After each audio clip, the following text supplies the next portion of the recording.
Mind you, I'm not suggesting your future is entirely a crapshoot. It's more like an 80-year session of Texas Hold'em. The ultimate combination of luck and skill. But please don't fear the random part. Embrace it. Cherish it. Someone in this room will find not only employment, but true love at Starbucks. Okay, I need some help here. Dean Rogers, please ask me these two questions. Ask me, is it true you're the world's greatest Yiddish comedian? And then say, what's the secret of your success?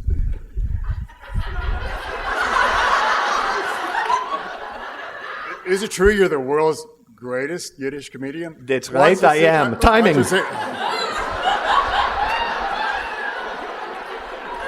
Ladies and gentlemen, Vanna White.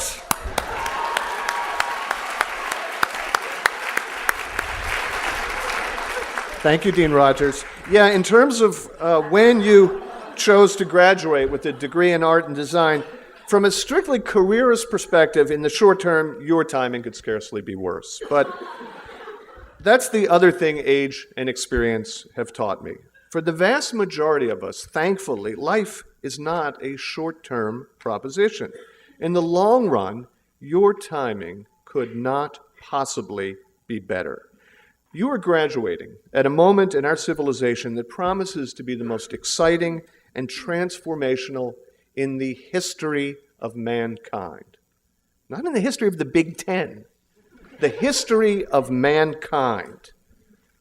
Even if you're heading back to your old bedroom, you are simultaneously venturing into the hurly-burly of a revolution. And I don't use that term lightly. Digital revolution isn't some cliche or magazine cover hyperbole. It is an accurate description of innovations at least as profound as mechanization, penicillin, movable type, manned flight, and, ladies and gentlemen, fire. Vast structures of media and commerce and government are being dismantled and rebuilt more or less upside down, with power flowing not from the top down but from the bottom up. The iPod, for instance, has rendered the record industry practically irrelevant, and the radio industry next. Craigslist has decimated the newspaper business. YouTube is doing the same to Hollywood, which has lost its monopoly on content production and distribution. Skype is doing the same to the phone companies. Broadband will kill TV, probably beginning with NBC, and then, God willing, Comcast.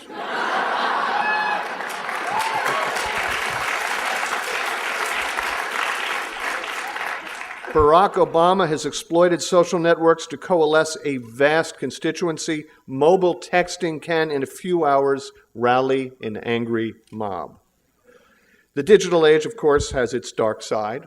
Pornography, invasion of privacy, communications and financial channels for terrorists, and the petty barbarism of those who abuse the internet for character assassination, hate speech, and crime. But what revolutionary advance isn't double-edged? Look at the automobile. We are in the Detroit Metroplex. Look at the automobile. I think we can agree that cars are basically the greatest thing ever, especially since the invention of the cup holder.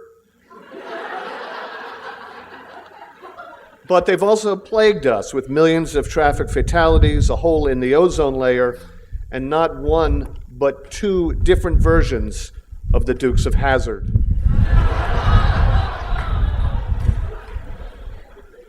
Yeah, it's cruel, but such is the price of progress. For better or worse, little zeros and ones have altered economies and human behavior on a grand scale. Yet this revolution is still in its infancy, and that is why I so envy you. Before our very eyes, the whole world is being redesigned, and you, my disgustingly young friends, will be its designers. What you will see and what you will accomplish in your lives is literally unimaginable.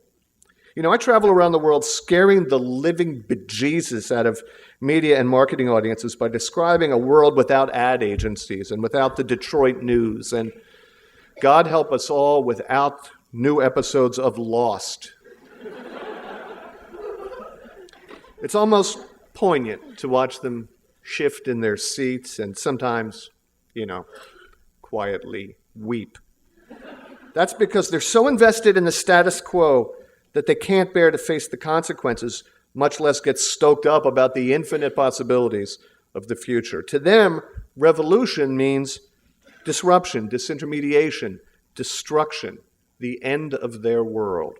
To you, it means creating a brave new one.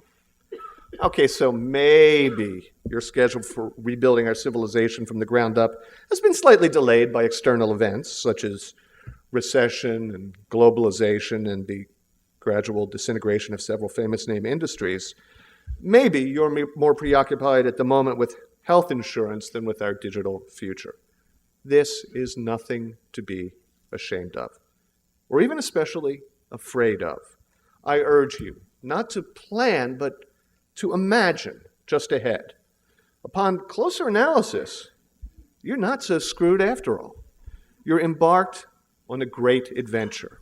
So what if your adventure begins in your old bedroom? Cherish that too. Home is where the heart is, often rent-free. But graduates, I just urge you one simple thing. You are no longer kids. You are revolutionaries. For the love of God, do your own laundry. Thank you very much.